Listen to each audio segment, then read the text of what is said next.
주님 기다리네. 나무들은 기뻐 손뼉치리. 산들도 주님 앞에 굽혀져 하며 메마른 땅 위에 꽃은 피리라. 주가 진실로 속히 오리니 주님 오심을 만물이 보리라. 주가 진실로 속히 오리니 주님 오심을 만물이 보리라.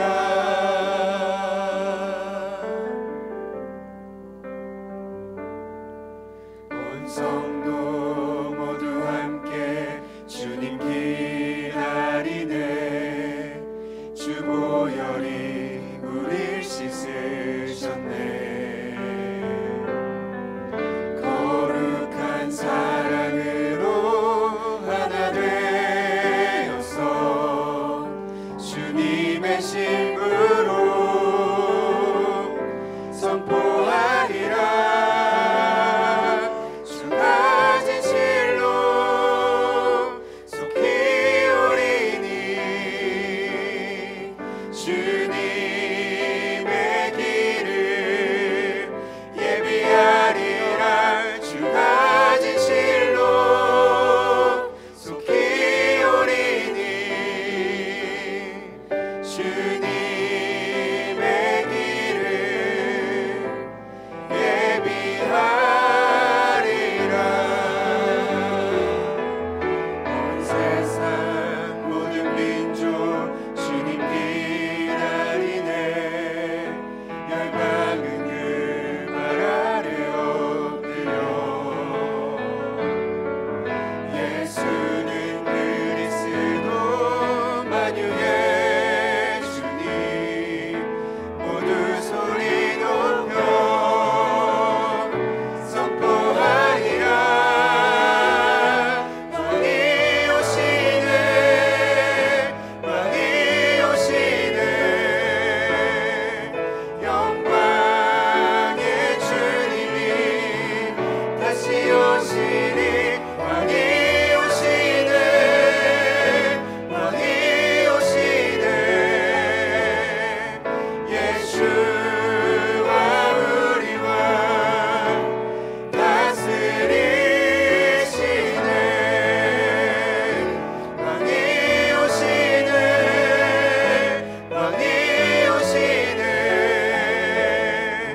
영광의 주님이 다시 오시리. 왕이 오시네. 왕이 오시네. 예수와 우리 왕 다스리시네.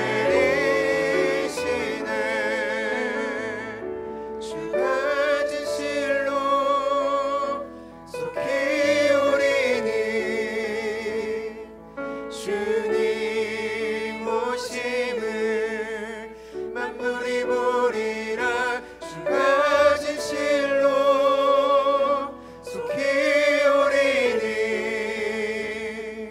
주님 오심을 만물이 보리라.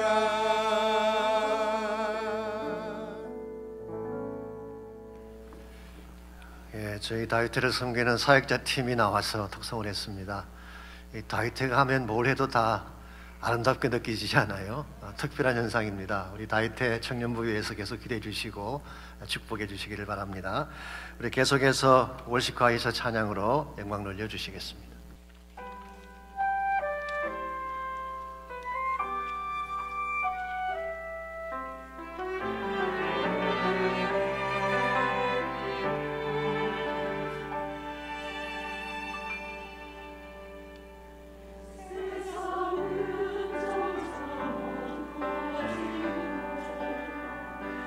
우리들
말씀 사무엘상 10장 1절에서 7절까지는 말씀을 다 함께 찾겠습니다. 다시 사무엘서로 우리 함께 묵상하며 들어갑니다. 오늘은 10장 1절에서 7절까지를 한 절씩 교독합니다. 이에 사무엘이 기름병을 가져다가 사울의 머리에 붓고 입맞춤에 이르되 여호와께서 내게 기름을 부으사 그의 기업의 지도자로 삼지 아니하셨느냐?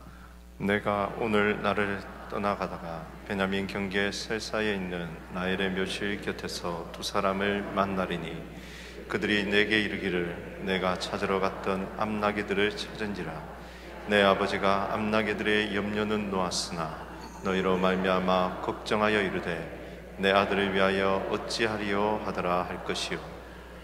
내가 거기서 더 나아가서 다볼 상수리 나무에 이르면 거기서 하나님을 배우려고 베델로 올라가는 세 사람을 만나리니 한 사람은 염소 새끼 셋을 이끌었고 한 사람은 떡 세 덩이를 가졌고 한 사람은 포도주 한 가죽 부대를 가진 자라. 그들이 내게 문안하고 떡 두 덩이를 주겠고 너는 그의 손에서 받으리라. 그 후에 내가 하나님의 산에 이르르니 그곳에는 블레셋 사람들의 영문이 있느니라. 내가 그리로 가서 그 성읍으로 들어갈 때에 선지자의 무리가 산당에서부터 비파와 소고와 저와 수금을 앞세우고 예언하며 내려오는 것을 만날 것이요. 내게는 여호와의 영이 크게 임하리니 너도 그들과 함께 예언을 하고 변하여 새 사람이 되리라. 7절 다 같이 읽습니다.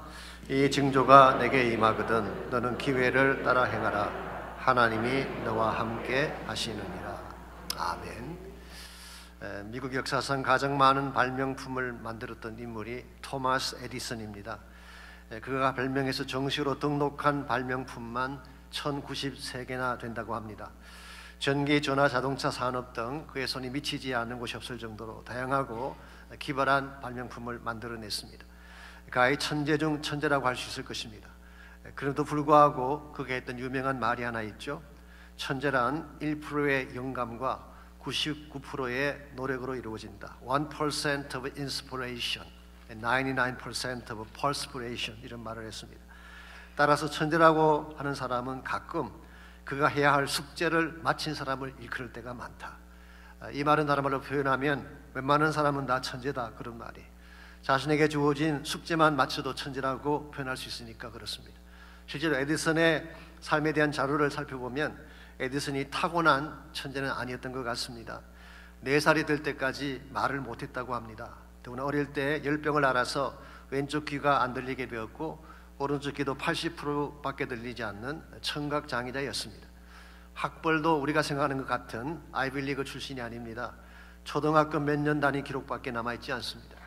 에디슨 자신이 학교 공부를 너무 지루해했고 또 수업 중에 질문을 너무 많이 한다고 선생님이 집으로 쫓아보냈기 때문입니다.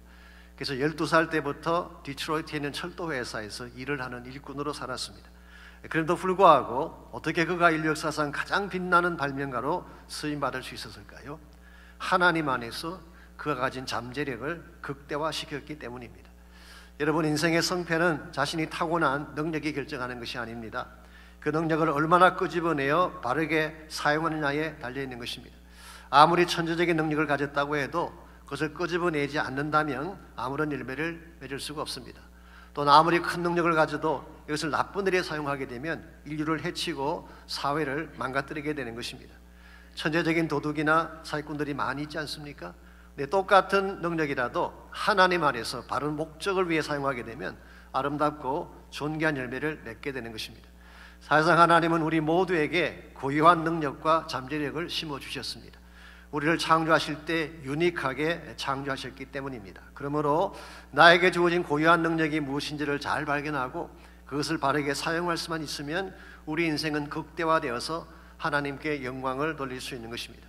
여러분과 저에게도 하나님 주신 잠재력이 있습니다. 우리 그것을 fully 바르게 끄집어내 사용하고 있는지, 나의 능력이 무엇인지도 알지 못하고 나의 것을 바르게 쓰지 않는다면 아무리 많은 것을 소유해도 우리 인생은 낭비적인 인생이 될 수밖에 없습니다. 이런 면에서 우리 가진 능력의 잠재력을 어떻게 다 끄집어내어서 하나님의 기뻐하는 창대한 열매를 맺으며 살아갈 수 있을지 오늘 주신 본문을 중심으로 이것을 함께 정리해 보려고 합니다. 오늘 같이 봉독한 본문에 보시면 하나님께서 사울을 왕으로 세우시는 과정을 소개하고 있습니다. 지난번에도 말씀을 드렸습니다마는 사울은 처음부터 큰 자, 위대한 자가 아니었습니다. 작은 지파 출신입니다. 작은 가문을 배경으로 시작된 마이너리티 그룹이라고 할 수가 있습니다. 베냐민 지파는 특별히 사사기 20장에 나타난 사건 때문에 다른 지파들의 공격을 받고 2만 5천 명이 죽임을 당하고 겨우 600명만 산으로 도망치지 않았습니까? 그러므로 지금 남아있는 베냐민 사람들은 숫자적으로도 열세요, 명예와 영광도 땅에 떨어진 거의 몰락하는 수준의 지파라고 할 수가 있습니다. 이와 같이 작고 초라한 배경을 가진 사울이 어떻게 온 이스라엘 다스리는 최고의 지위인 왕의 직위까지 올라가게 됐을까요? 결론부터 말씀드리면 하나님이 그를 부르셔서 그가 가진 모든 잠재력을 펼칠 수 있도록 기회를 주셨기 때문입니다. 이것을 우리는 God Factor라고 부릅니다. 하나님이 원인자가 되어서 복이 열렸다 그런 뜻입니다. 아무리 초라한 인생이라도 하나님이 개입하시면 최상의 열매가 맺혀지는 것입니다. 그러나 아무리 잘 갖춰진 인생이라도 하나님이 문을 열어주지 않으시면 자신의 삶을 마음껏 펼쳐갈 수 없습니다. 이런 면에서 하나님이 모든 축복의 근원자가 되시고 God Factor가 우리 인생의 성패를 결정하는 것입니다. 그래서 1절 말씀을 보시면은 하나님이 사울을 세우기 위해 취했던 첫 번째 액션이 10절에 기록이 되어 있습니다. 10절입니다. 이에 사무엘이 기름병을 가져다가 사울의 머리에 붓고 입맞춤에 이르되 여호와께서 내게 기름을 부으사 그의 기업에 지도자로 삼지 아니느냐라고 했어요. 하나님께서는 사무엘 선지자로 하여금 사울의 머리에 기름을 붓게 하셨는데 이것이 바로 그를 지도자로 세우는 징표다 그런 뜻입니다. 아시겠지만 구약 성경에는 기름을 붓는 예들이 많이 나와 있죠. 크게 세 가지 케이스입니다. 첫 번째로 제사장을 세울 때 기름을 부었습니다. 선지자를 세울 때도 기름을 부었죠. 그리고 오늘 본문의 케이스처럼 왕을 세울 때도 기름을 부어서 세우십니다. 이것은 하나님께서 set apart 하셨다, 특별히 구별하셔서 일을 시키신다 그런 의미를 가지고 있습니다.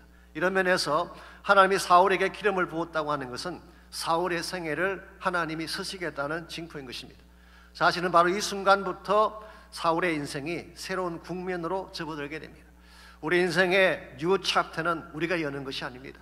하나님을 만났을 때에 하나님께서 열어주시는 것입니다. 그래서 하나님이 사울을 택하시고 사울에게 기름 부어주심으로 장차 사울이 어떤 역할을 감당할지를 아시고 그 앞길을 열어주신 것입니다. 그 결과 사울의 초창기 삶을 보게 되면 굉장히 많은 것들을 행하는, 많은 열매들을 남기는 그런 삶을 펼쳐갔습니다. 예를 들어서 11장에 가보시게 되면 암몬 사람 나하스가 이스라엘 지경인 야베스를 공격해 와서 그 지경 사람들을 모욕하고 그들을 무참히 짓밟는 그런 일을 합니다. 그때에 사울이 났습니다. 그리고 전쟁에 나가려면 군사를 모아야 되지 않습니까? 이스라엘 지파에서 30만 명을 모집하고 유다 지파에서 3만 명을 모았어요. 이것 자체가 대단한 리더십이 아닐 수가 없습니다.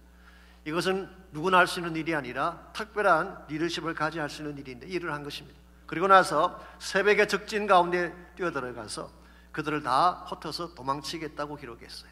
13장에 가보시게 되면 블레셋을 무찔렀고 15장에서는 아말렉을 거의 진멸시키다시피 했습니다. 전쟁하는 곳곳마다 승리를 거두고 성승장구를 한 것입니다. 물론 이 과정에서 사울이 실수를 하고 하나님을 거역했기 때문에 나중엔 결국 몰락하게 됩니다만 어쨌든 하나님과 함께 동행하는 한 그의 인생은 극대화되고 자신의 모든 잠재력을 펼칠 수가 있었던 것입니다. 여러분과 제 삶도 마찬가지입니다. 하나님 안에서 하나님과 함께 달려가면 우리 인생은 극대화될 수 있습니다. 하나님이 모든 축복의 근원자이기 때문에 이런 면에서 2023년 한 해를 출발하시는 여러분 모두가 하나님과 함께 달려가셔서 꽃다운 인생의 꽃을 피우고 하나님께 영돌리시기를 바랍니다.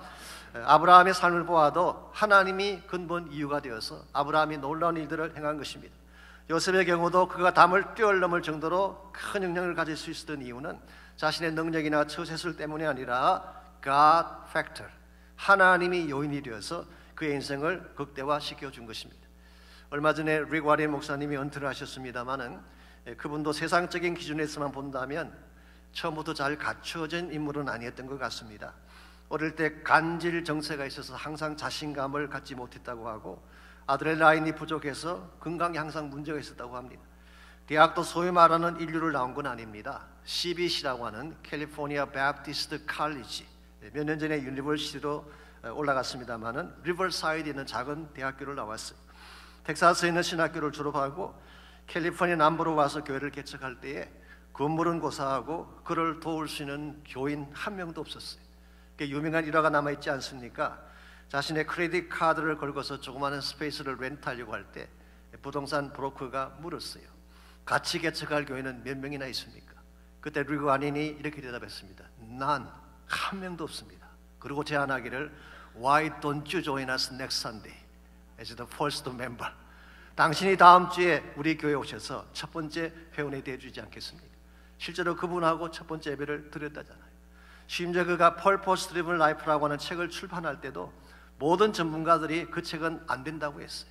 소위 말하는 그 분야의 엑스퍼트들이 이 책은 팔릴 수가 없다. 왜냐하니까 무슨 드라마틱한 간증이나 빅 이슈를 다룬 것도 아니고 성경 공부 교재같이 만든 책, 그것도 40장이나 되는 지루한 책을 누가 읽겠냐는 것이죠. 그런데 결과가 어떻게 됐습니까? 그 책이 지금까지 5천만 부 이상 팔렸어요. 제가 알기로 기독교 서적 가운데서는 최고의 기록이라고 합니다. 그래서 리그아린이 이런 말을 하는 것을 제가 들었습니다. Experts can be seriously wrong. 전문가들도 심각하게 잘못을 범할 수 있다. 전문가라고 다 예언을 적중하는 건 아닙니다. 하나님만이 정확하신 분이시죠. 뿐만 아니라 한 명과 시작했던 새들백 교회가 지금 어떻게 됐나요? 수만 명이 모이는 큰 교회가 되고 전 세계적인 영향을 끼치고 있습니다. 이 이상 더 극대화된 인생이 있을 수가 있겠어요? 인간의 능력으로는 안 되지만 God fact, 하나님이 개입하셔서 길을 열어주시자, 이런 엄청난 역사가 일어난 것입니다. 그래서 그분이 늘 하시던 유명한 말이 있습니다. Be all you can be라는 캠페인이 있죠. 이건 US 아미가 이 병사들을 모병할 때 쓰는 캠페인이죠. Be all you can be. 당신이 될 수 있는 모든 것이 되라. 근데 그렇게 말하면 안 된대요. 우리는 Be all God can make you. 하나님이 만드시는 모든 것이 돼야 한다는 것이죠. 이게 사실 우리 인생 성공의 비결이기도 하고 우리 삶을 펼쳐낼 수 있는 가장 중요한 팩트가 될 수 있습니다. 그러므로 2023년 한 해 동안에 여러분과 여러분의 자녀가 하나님께 쓰임받기를 원한다면 하나님의 부르심에 순종하고 하나님의 뜻을 향한 삶으로 인생이 전환되어야 하는 것입니다. 우리가 어떻게 할 때에 하나님이 나를 사용하시고자 할 때에 바르게 쓰임받을 수가 있게 되고 그 결과 가장 최상의 열매로 하나님을 섬기는 인생이 될 수 있을지, 오늘 본문의 사울의 케이스를 보시게 되면 하나님이 사울을 세우시고 준비하시는 과정을 보게 되면 하나님께 최상으로 쓰임받는 몇 가지 비결을 정리해 볼 수가 있습니다. 첫 번째는 우리 인생이 최상으로 하나님께 쓰임받으려면 소명을 확인해야 됩니다. 즉 하나님이 나를 부르셨다는 확신이 있어야지 바른 인생으로 쓰임받는 것입니다. 1절을 보시게 되면 하나님이 사울에게 기름을 부었다고 했는데요, 이건 하나님이 그를 부르셨다는 뜻이죠.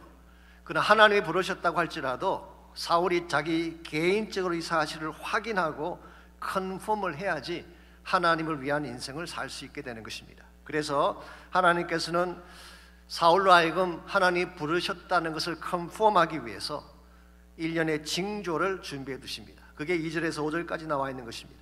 장차 그가 만나게 될 사람들을 준비해 놓고 이들을 만나는 것이 내가 너를 부른 부름의 징조다라고 소개하고 있습니다. 2절 말씀에서는 암나기를 찾아준 두 사람을 만나게 되죠. 이것은 사역의 동력자를 의미하는 것입니다. 들판과 골짜기를 다니면서 사울을 위해 일선에서 일할 사람들을 하나님이 붙여주신 거예요. 3절에서는 세 사람을 만나게 하셨습니다. 한 사람은 염소 새끼 셋을 가지고 있었고 또 한 사람은 떡 세 덩이를 갖고 있고 또 한 사람은 포도주 한 가죽 부대를 갖고 있었습니다. 아마도 이 사람들이 베델로 올라가는 자들이라고 한 것을 보면 제사를 드리기 위해 준비했던 물품일 가능성이 많습니다. 그랬는데 그 중에 떡 두 덩이를 사울에게 주었다는 것입니다. 이것은 사울의 필요함을 채워주는 역할을 의미합니다. 이를 함께할 동력자도 필요하지만 우리의 니드를 채워줄 수 있는 동력자도 필요하죠. 이런 사람을 만날 것을 말씀하셨어요. 그리고 5절에 보게 되면 사울이 하나님의 산에 이르렀을 때, 이 하나님의 산은 많은 성경학자들이 기브아 산을 의미한다고 해석을 했습니다. 사울의 고향이죠. 선지자의 무리를 만날 것이라고 했습니다. 이들은 산당에서 비파, 소고, 저와 수금을 앞세우고 예언을 하는 사람들이라고 했습니다. 즉 찬양하며 말씀을 선포하는 영적 동력자들을 상징하는 것입니다. 하나님은 이 모든 자들을 준비하시고 이 사람들을 만나는 것이 바로 내가 너를 부른 징표다라고 말씀을 하고 계십니다. 그래서 7절을 보시게 되면요, 이 징조가 내게 임하거든. 우리말 번역에서는 징조라고 되어 있지만 원래는 복수입니다. 징조들을 말합니다. 일련의 징조들을 말하는 것입니다. 그래서 NLT 성경 New Living Translation은 After these signs take place, 이와 같은 징조들이 일어나는 것을 보거든 그때 내가 너를 불렀다는 사실을 알아라, 그런 말이에요. 즉 하나님은 사울을 부르셨지만 사울 자신으로 하여금 이것을 확인하도록 한 것입니다. 이와 같이 하나님의 부르심을 우리는 흔히 소명이라고 하죠. calling이라고 부릅니다. 이 소명을 확인하는 것은 하나님의 사역을 감당하는 데 있어서 굉장히 중요한 것입니다. 이게 분명하지 아니하면은 하나님께 나를 드릴 수가 없습니다. 흔히 직업과 소명을 잘 구별하지 못하시는데요, 직업과 소명은 다릅니다. 직업은 다양할 수가 있죠. 여러분 모두가 각양각색의 직업을 가지고 계신데요, 직업은 다양할 수가 있습니다. 그러나 소명은 하나님의 목적을 행하는 것을 소명이라고 합니다. 그래서 똑같은 일을 하더라도 무엇을 위해 그것을 하느냐에 따라서 그것이 단순한 잡이 될 수도 있고 소명이 될 수도 있는 것입니다. 예를 들어서 학교에서 가르치는 교사가 단순히 먹고 살기 위해 이것을 한다면 이건 돈을 벌기 위한 잡에 불과한 것입니다. 똑같은 일을 하지만 그곳에서 하나님의 뜻을 찾고 하나님 목적을 위해 일하면 소명이 되는 것입니다. 소명을 가지고 가르치는 사람은 아이들을 돈벌이 대상으로 생각하지 않습니다. 자신의 양으로 삼고 전심을 다해 가르치고 사랑으로 섬기는 것입니다. 그때 얼마나 좋은 열매들이 맺혀지겠어요. 그래서 팀 켈러는 일과 영성이라는 책에서 다음과 같은 말을 기록한 적이 있습니다. 세상에 하찮은 일은 없다. 어떤 작게 보이는 일이라도 하나님을 위해 일하는 순간 그것은 성직이 된다, 그런 말을 했어요. 성직이라고 하면 목회자나 사역자를 지칭하는 것으로 생각하지만 팀 켈러는 그렇게 말하고 있지 않습니다. 하나님을 위해 하는 일은 다 거룩한 잡이다, 성직이다, 그렇게 말을 했어요. 그러므로 일의 귀천을 따지지 말고 크고 작음을 따지지 말고 하나님께 드려야 될 바른 목적을 발견하고 이것을 통해 하나님을 섬기게 되면 여러분이 무슨 일을 하든지 거룩한 일을 행하는 자가 되는 것입니다. 그때 맺어지는 열매가 가장 크고 아름답다는 것입니다. 가끔 보면요, 재능도 많고 가진 것도 많은데 엉뚱한 곳에서 인생을 낭비하는 분들을 볼 때가 있습니다. 많은 걸 가졌는데 열매가 없어요. 그 근본 이유가 뭔지 아십니까? 하나님 안에서 진짜 해야 될 바른 뜻을 발견하지 못했기 때문에, 이 소명을 발견하지 못하면 많은 것을 가져도 결국 헛되게 사는 것입니다. 마태복음 20장에 보시면은 예수님께서 친히 말씀해 주신 유명한 비유가 나옵니다. 우리가 흔히 포도원 품꾼의 비유라고 하죠. 어떤 포도원 주인이 일꾼을 구하기 위해 장터로 나갔습니다. 가보았더니 놀고 있는 사람들이 많이 있어요. 그래서 제3시 아침 9시에 나갔더니 놀고 있는 자들이 있어서 자기 포도원으로 데리고 와서 일을 시켰습니다. 제6시에 나갔더니 난 12시죠. 역시 놀고 있는 사람들이 있어서 그들을 포도원으로 들어오게 했습니다. 제9시에 나갔더니 여전히 놀고 있는 사람들이 있었어요. 그래서 그들을 자기 포도원으로 들어와서 일을 하겠습니다. 그랬는데 제11시에 나갔더니, 11시라고 하는 것은 하루가 저무는 마지막 시간이에요. 유대인들의 시간에는 12시가 되면 하루가 끝나는 것입니다. 이제 문이 닫히는 시간이 12시인데 1시간을 남겨놓은 제11시에 나갔더니 그때도 장터에 사람들이 있었어요. 그때 주인이 그들에게 물은 질문이 어떤 것인지 아십니까? 너희는 어찌하여 종일토록 놀고 여기 서 있느냐? 자, 예수님의 관점에 하면은 장터에서 보낸 시간은 놀고 있는 시간이라고 했어요. 이것은 의미가 없는 시간이라 그런 뜻입니다. 왜 그럴까요? 이 장터에서 보낸 시간이 아무리 화려해도 장터에서 보낸 시간은 남길 열매가 없기 때문에, 그래서 허무한 것입니다. 우리가 장터에서 열심히 많은 것을 소유해 보지만요, 우리가 장터에서 가졌던 것 중에 사망선을 넘길 수 있는 것은 하나도 없습니다. 아무리 화려하고 많은 것을 소유해도 죽음이라는 강을 건너가는 데는 아무 도움이 되지 않는 것입니다. 그러므로 정말 여러분이 인생의 열매를 남기길 원한다면 포도원에 들어오셔야 돼요. 하나님은 포도원에 들어와서 일한 것만 카운트하십니다. 그러므로 우리가 많은 인생의 시간을 사는 게 중요한 게 아니라 많은 것을 소유하는 것이 중요한 것이 아니라 하나님의 부르심 받고 포도원에 들어가는 것이 중요합니다. 혹시 여러분 가운데 아직도 세상 장터에서 머뭇거리고 계시는 분이 있다면 포도원으로 들어오시기를 바랍니다. 언제 문이 닫힐지 모르기 때문에 지금 들어오셔야 돼요. 우리 인생에 기회가 항상 있는 거 아니잖아요. 일하고 싶어도 일할 수 없는 밤이 올 때가 있습니다. 그러므로 오늘 여러분께서 포도원으로 들어오셔서 주의 부르심 앞에 순종할 때에 가장 아름다운 열매를 맺을 수가 있는 것입니다. 두 번째로 우리가 최상으로 하나님께 쓰임 받으려면 나에게 주어진 기회를 잘 붙잡아야 돼요. 기회를 붙잡아야지 그것이 나에게 축복이 되는 것입니다. 7절을 계속 보시게 되면 이 징조가 너에게 임하거든, 즉 하나님의 부르심이 확실해지거든, 그 다음 말씀이 너는 기회를 따라 행하라 라고 했습니다. 하나님이 사울에게 징조를 통해 그를 부르신다는 것을 보여주셨죠. 그랬으면 그 기회를 놓치지 말고 하나님 부르심에 순종하라, 그런 뜻입니다. 그때에 그에게 주어질 축복이 극대화될 것을 말씀하고 계십니다. 여러분과 저의 인생도 마찬가지입니다. 하나님 우리 앞에 수많은 기회들을 지나가게 하시죠. 아무리 좋은 기회를 주셔도 그냥 두면 우리와 아무 상관이 없습니다. 근데 그것을 붙잡으면 우리 삶이 극대화되어서 하나님 위해 쓰임받게 되는 것입니다.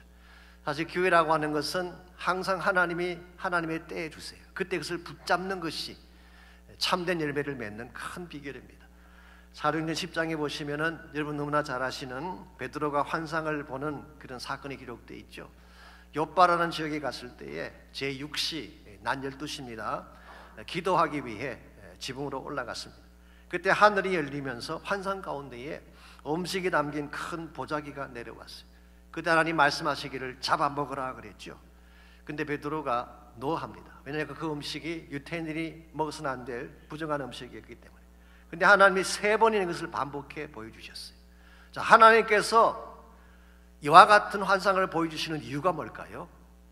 이제 하나님이 뭔가 하실 일이 있다는 것입니다. 즉 하나님 무언가 일을 준비하시고 환상을 보여주시는데 이게 베드로로 하여금 반드시 깨달아야 될 중요한 기회를 하나님이 준비하시고 보여준 거예요.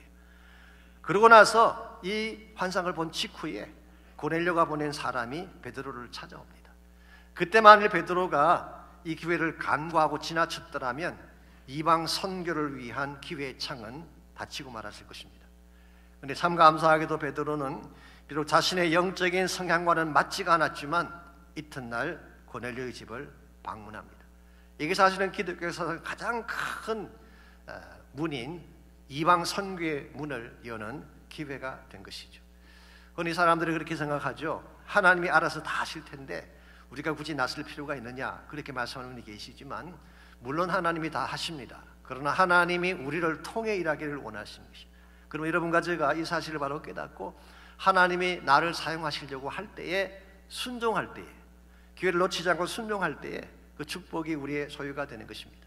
그래서 언젠가 뉴멕시코에서 사역하시는 우리 스킵 하이징 목사님 설교를 들으니까 이런 말씀을 하셨어요.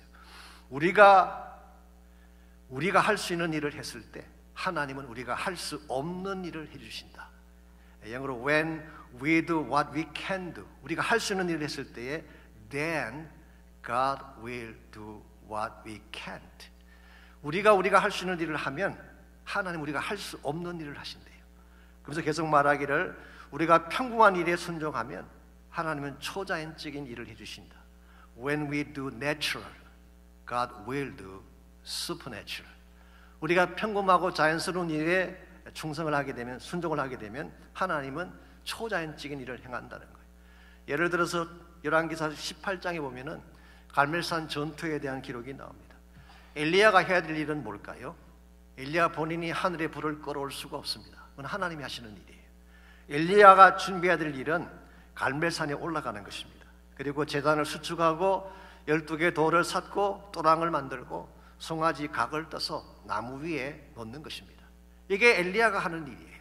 자, 이 준비를 했을 때에 하늘을 열고 불을 쏟아 부으시는 것은 하나님이 하시는 거예요. 자, 하나님께서 불을 쏟아 부으신다고 해서 엘리야가 아무것도 하고 있지 않다면 그 불은 임할 수가 없죠. 모세가 홍해 앞에 섰을 때도 마찬가지입니다. 모세가 어떻게 홍해를 가르겠어요? 모세가 할 수 있는 일은 지팡이를 잡은 손을 앞으로 내미는 거예요. 그때 홍해를 여시는 분은 하나님이 하셨어요. 그러므로 여러분과 제가 진정한 차원에서 하나님의 창대한 일을 행하기를 원한다면 하나님이 일하시려고 하실 때에 그 기회를 놓치면 안 돼요. 우리가 순종할 기회를 놓치게 되면 그 축복은 나의 것이 되지 못하는 것입니다. 그러나 순종하게 되면 엄청난 사이즈의 기적이, 여러분과 저의 삶을 통해 나타날 수가 있는 것입니다. 우리 일반적인 생활에서도 마찬가지입니다. 예를 들어 결혼을 원하는 남자가 있는데 그냥 집에 앉아서 종일 TV만 보고 있으면 미스 코리아가 찾아와서 문을 노크할까요? 그런 일은 절대 일어나지 않습니다. 머리도 손질을 하고 포마드 기름도 바르고 최상의 의상으로 드레스업하고 밖으로 나가야 돼요. 그 사람들을 만나고 자신이 할 수 있는 베스트 샷을 쏟아부을 때 그때 하나님이 신데렐라를 만나게 해주시는 것입니다. 가끔 저보고 와이프 잘 만났다고 럭키하다고 하나님 은혜가 있다 그렇게 말씀하시지만 이게 그냥 된 게 아닙니다. 제가 얼마나 많이 무수한 시간과 노력을 투자했는지. 그렇지 않고 어떻게 저런 대열을 낚을 수가 있겠어요. 제가 이 그레이스를 그레이스 되게 하려면은 은혜의 교회를 붙잡으셔야 돼요. 놓치면 나와 상관이 없게 되는 것입니다. 교회 사역도 마찬가지입니다. 하나님은 교회 앞에 많은 기회의 창을 열어두십니다. 그러나 우리가 최선을 다해 준비하고 그 기회 앞에 순종할 때에 교회 앞길이 열려지게 되는 것입니다. 그러므로 여러분들 기회를 놓치지 마십시오.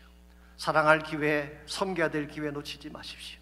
선교해야 될 때 선교해야 되지 그 기회를 놓치면 선교의 문이 닫힐 수가 있는 것입니다.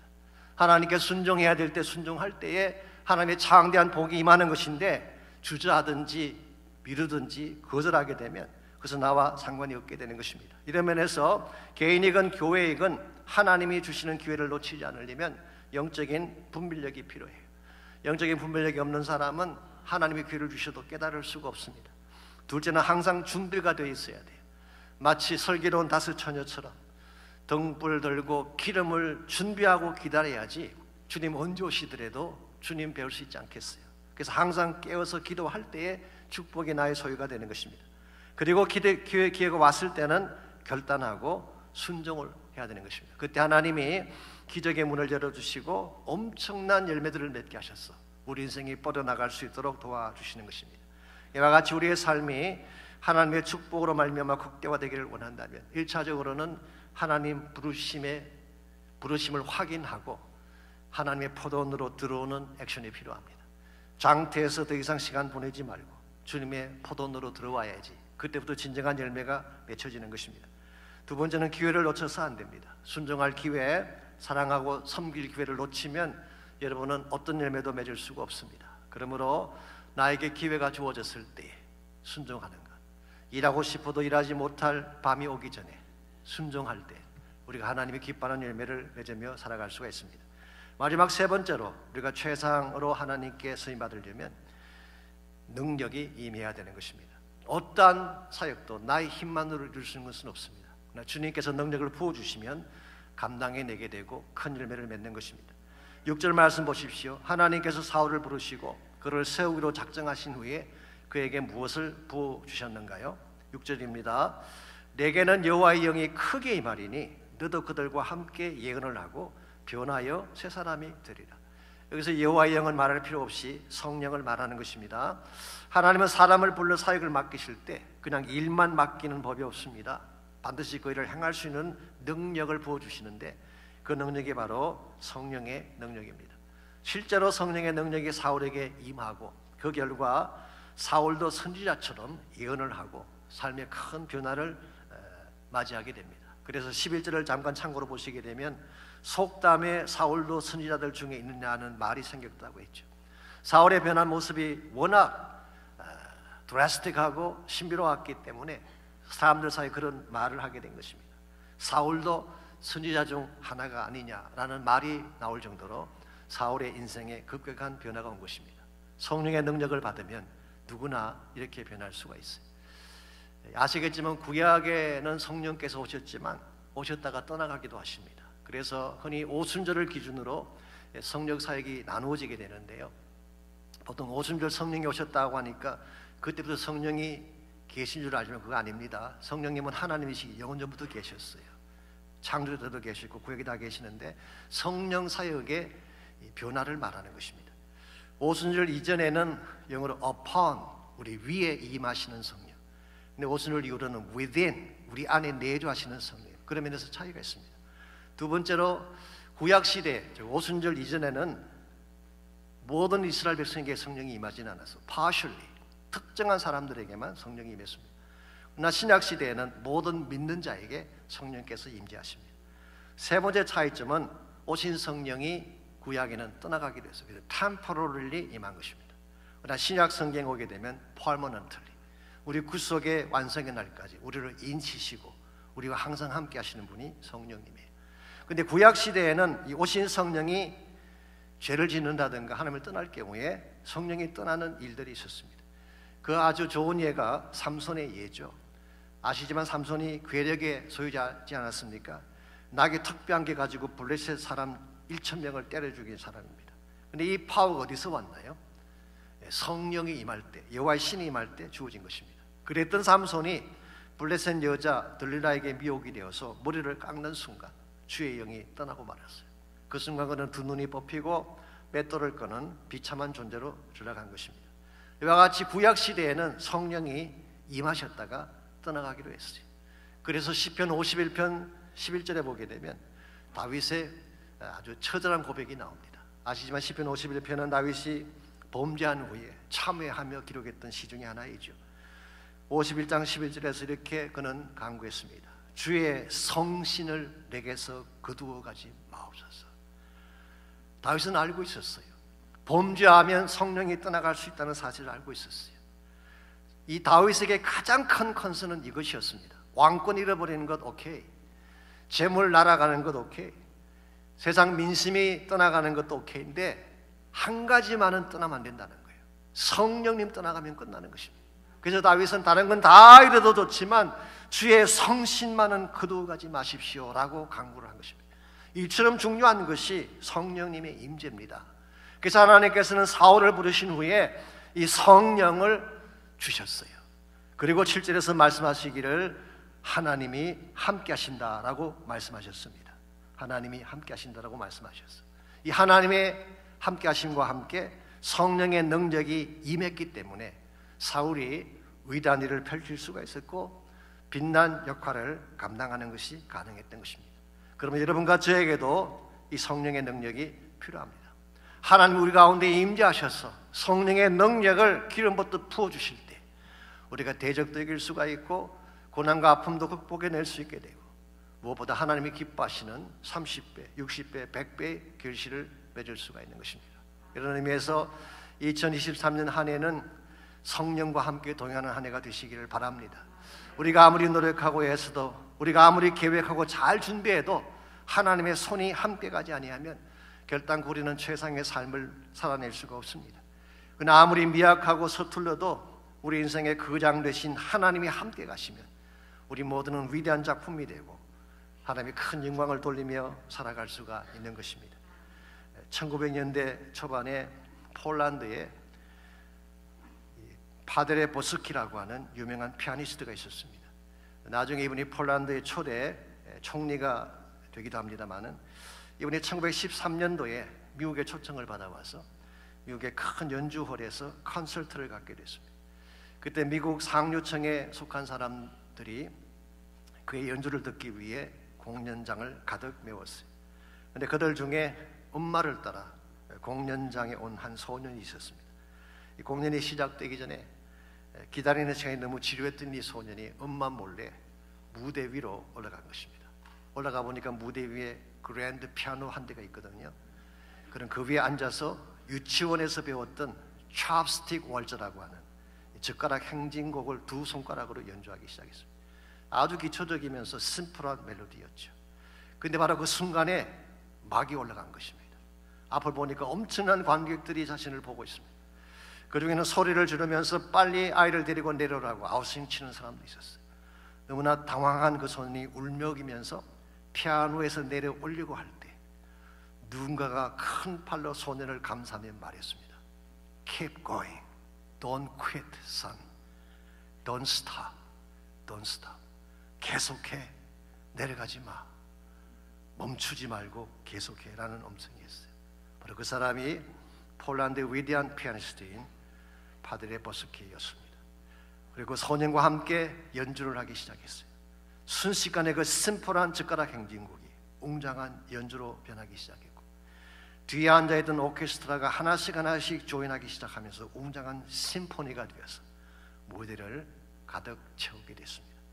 연주가 끝났을 때 모든 자들이 일어나 스탠딩 오베이션을 보내는 그런 아름다운 여가 남아 있습니다. 여러분, 무엇이 그 평범한 찹스틱을 이처럼 웅장한 그랜드 심포니가 되겠을까요? Because the master stepped in, played with the boy. 그장이 개입해서 그 소년과 함께 연주를 했기 때문입니다. 동일한 역사가 여러분에게 또 저에게도 나타날 수가 있습니다. 우리 인생은 미숙한 어린아이와 같습니다. 우리가 만들어내는 인생 멜로디는 단조롭기도 하고 미약하기까지 합니다. 그러나 우리 인생의 그장 되신 예수님께서 우리의 어깨에 손을 얹고 함께 연주해 주시면 우리 인생은 위대한 심포니가 되고 세상에서 가장 아름다운 음악이 되어서 온 땅에 울려 퍼지게 되는 것입니다. 그러므로 사랑하는 성도 여러분, 인생이 작다고 움츠리지 마십시오. 나의 능력이 왜 사다고 낙심되거나 기죽어 살 이유가 없습니다. 주님이 함께 하시면 우리는 얼마든지 삶을 꽃피워 살 수 있기 때문에 2023년 한 해가 시작됐습니다. 한 해 동안 여러분 혼자 달리지 마십시오. 주님과 함께 달려가시기를 축원합니다. 그리고 주님은 지금도 여러분과 저를 사랑하셔서 위대한 꿈, 위대한 계획을 가지고 우리를 부르고 계세요. 주님의 부르심에 예스를 하고 달려나가서 순종하게 되면 우리 모두는 최상의 삶을 살아갈 수가 있습니다. 그러므로 이 시간에 여러분의 마음의 문을 열고 주의 부르심 앞에 마음을 기울이고 주의 초청 앞에 응답하는 시간 가지시기를 바랍니다. 여러분을 사랑하시기 때문에 우리에게 가장 아름답고 존귀한 삶을 주시기 위해 주님이 이 땅에 오셨어요. 그리고 우리를 구원하셔서 하나님의 포도원으로 초청하시고 주의 목적의 영광 위에 살기를 그분은 기다리고 계십니다. 여러분 가운데 혹시 아직도 세상 장태에 서 계신 분이 있다면 이 아침에 마음의 문을 열고 주님 만나시고 주님 포도원으로 꼭 들어오시기를 바랍니다. 그리고 단 한 시간을 일을 해도 주님 위해 살겠다고 결단을 하시고 남은 일생 주의 영광 위에 살 수 있도록 결단의 기도 드리시기를 바랍니다. 아울러서 우리 혼자의 힘으로 절대로 이 안에 살아갈 수가 없습니다. 하나님 함께 해주시기로 기도하시고 주의 크신 능력의 손으로 덮어주셔서 나로 하여금 하나님 백성답게 가장 찬란하게 영광스럽게 살게 해달라고 여러분 기도하시기를 바랍니다. 주님 말씀하시면 내가 나가리다. 주님 뜻이 아니면 내가 멈춰서리다. 나의 가고 서는 것 주님 뜻에 있으니 오 주님 나를 이끄소서. 다시 한번 고백합니다. 주님 말씀하시면 주님 말씀하시면 내가 나가리다. 주님 뜻이 아니면 내가 멈춰서리다. 나의 가고 서는 것 주님 뜻에 있으니 오 주님 나를 이끄소서. 우리 다 일어나서 함께 찬양합니다. 다시 그곳에 나 있기 원합니다. 이끄시는 대로 순종하며 살리니 연약한 내 영혼 통하여 일하소서. 주님 나라와 그 뜻을 위하여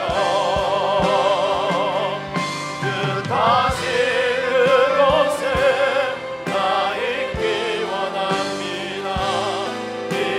이끄시는 대로 순종하며 살리니 연약한 내 영혼 통하여 일하소서. 주님 나라와 그 뜻을 위하여 오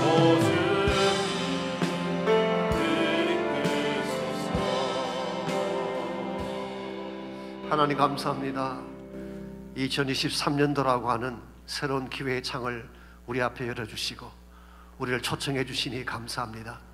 더 이상 장태에서 인생을 웨이스트하며 하나님의 뜻을 벗어난 가운데 살지 않도록 도와주시고 주의 부르심에 응답해서 하나님의 거룩한 포도원으로 우리 모두가 들어가서 한 시간을 일해도 주 위에 일하게 하시고 주의 나라 영광 위에 서임받게 해주셔서 주님 다시 오실 그때에 칭찬받고 존귀한 열매로 하나님을 영화롭게 할 수 있는 우리 모두가 되게 하여 주시옵소서. 한 해 동안 우리 힘으로 달려갈 수가 없습니다. 하나님 동행하여 주옵소서.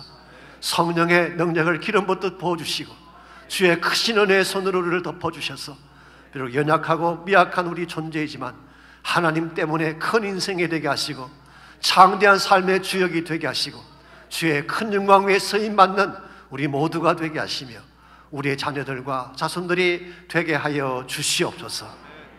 이제는 우리 구주 예수 그리스도의 은혜와 하나님 아버지의 무한하신 사랑과 성령님의 충만한 임재하심이 예배를 마치고 돌아가는 모든 사랑하는 주의 백성 한 분 한 분에게 가정과 삶의 터전과 자녀들과 자손들 위해 이제로부터 항상 함께 해주시기를 우리 주님 예수님의 이름으로 간절히 축원하옵나이다. 아멘.